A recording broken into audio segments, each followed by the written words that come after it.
And like I said, the first thing I'd like to check is basically build it, right? Say build and see what happens. And when you see information like this, what you need to do first thing is to say view and make sure that you show the logs, right? So in the logs, it typically gives you information that something was wrong. There's some warnings, whatever, and there's an error that says null pointer was not declared in the scope. So it doesn't like the null pointer. So what I need to do is I need to go here to highlight my project name, right click, and say build options. And there's a set of options we can use. And since null pointer keyword came with C++ 2011 standard, I'm going to check mark this have G++ follow the C++ 11 standard, and hopefully that's going to solve this problem. We're going to go back to the build. Right, so it builds and still unhappy because it says error random was not declared in the scope. So basically, it's an interesting thing is that in Microsoft, the Microsoft compiler apparently already included some headers that declared the random number generated function, but CodeBlocks still needs it. So what I'm going to do is simply go to the top of this file and say where does the random function come from, and I kind of remember it. It's include. It needs that same cstdlib. C standard library. But if you forgot, okay, if you don't remember it, you can go to Google, right? Basically, Google, and you can always type something like rand C++ header, right? So we can look for it. Usually first link will give you an answer. These functions are very, very popular, trust me. And so basically it says here cstdlib, right? So usually you find your function, whether it's being C or C++, go to an appropriate resource, and it typically somewhere will indicate which of the headers you need to be able to declare it. So hopefully after declaring this, or actually including cstdlib, this problem with rand being unknown to the compiler should go away. And we're going to say build again, right? And so this time it builds and runs fine. So let's go and revisit the code. So this is the three files that I have downloaded. I am going to drag and drop pet license to our editor here, right? Source editor, or rather just say file open. Source H file open, and so we have declared a number of classes here, pet, right, and it has the constructor. So this constructor takes name and type and age and color and adoption indicator, and then we have a print operation. So this time the functions are not written in line. Instead, the class declaration only includes function prototypes like this print, and more and longer this pet constructor declaration, which basically uses just a semicolon to say that this is the function prototype, but its actual implementation is going to be found elsewhere. This usually helps to make class declarations much more readable without any executable code, just set of variables that we use, and then a set of function prototypes, right? So I use some comments here that says constructors and operations, and move over to the pet owner. Now the pet owner did exactly what we were doing when talking about this demonstration with aggregation, right? So we have a pet owner who has a vector of pets, okay? And so that vector of pets brings us back to the idea of this Actually, where is my note? Right here, right? So we have very similar situation with just as we did with houses, right? Quite similar. Now we have basically, this is a pet owner class, right? Which contains a vector of pets. So these are instances of pet class, right? So in memory, this is what we have.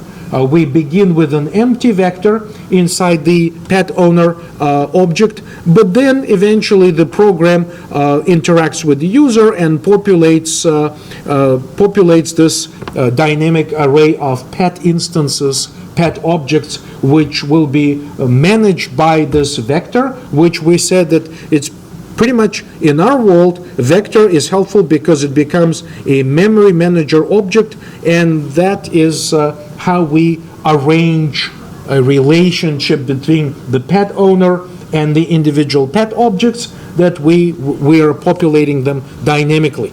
So let's take a look at the actual code.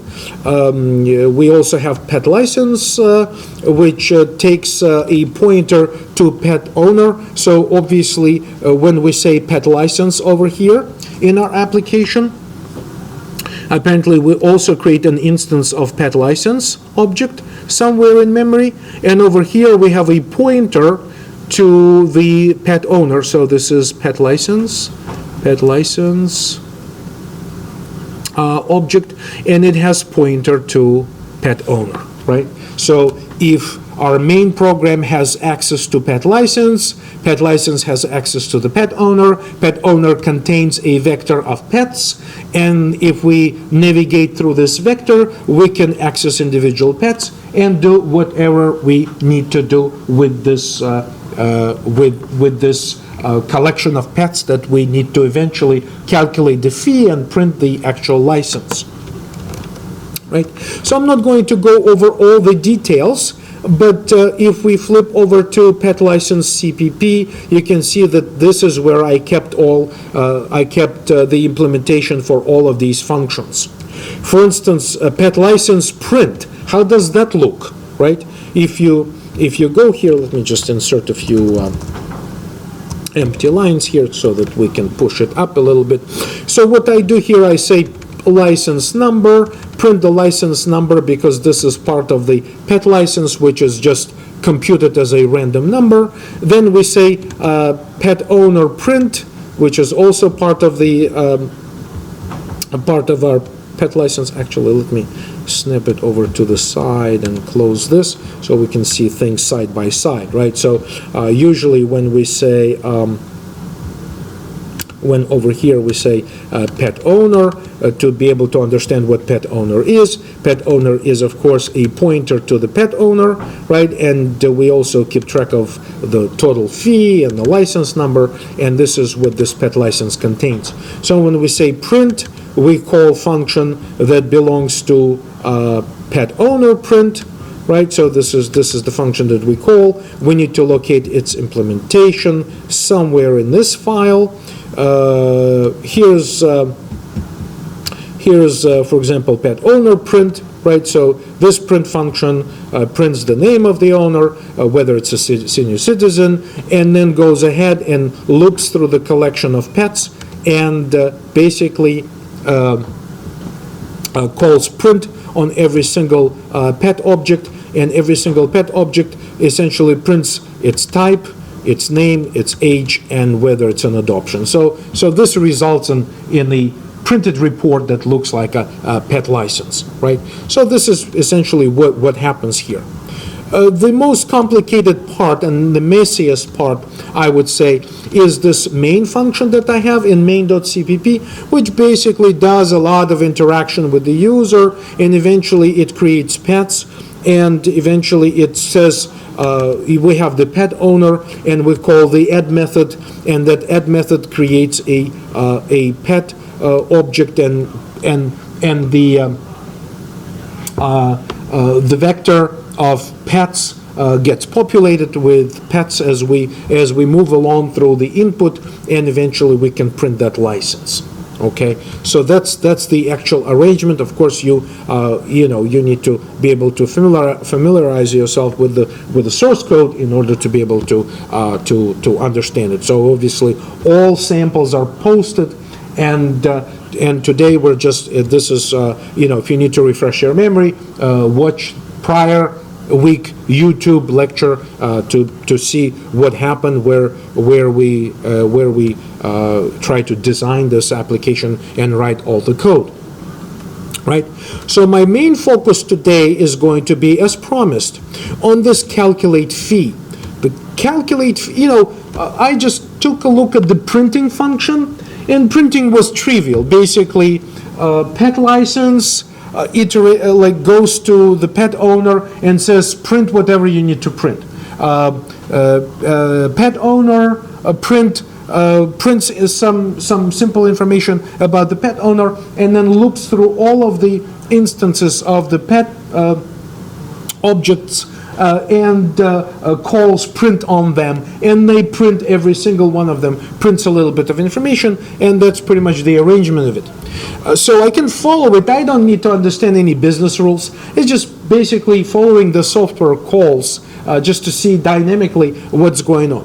At the same time, the calculate fee method, which is invoked by main before the licenses is printed, is more complicated. You can see that it deals with all kinds of fees and discounts and other issues. You need to look at the pet type, and you need to take into account that we have to keep track of how many cats we have, because we decided that only per certain amount of cats we're going to do any charging, okay, specific to that amount of cats. So there are some details here, and we say that this is really messy, and it's imagine if I had to deal with 100 different pets. Of course, this is unrealistic, but if we had a situation where we had this huge variety of individual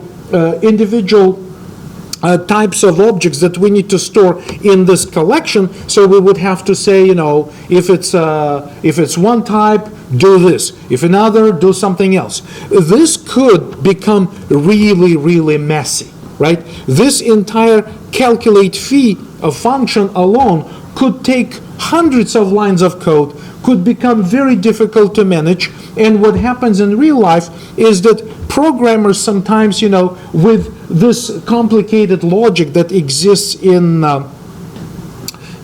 those non-trivial types of functions in real life applications, basically fear that one day they will be asked to make changes, modifications, improvements, and whatnot with these types of functions. So our next step is, how can we improve this, and how can we make this code much stronger in terms of more maintainable, much easier to understand, and so forth. So let's take a break, let's say 10-minute break, and after break we're going to take it to the next iteration and continue on with this specific application.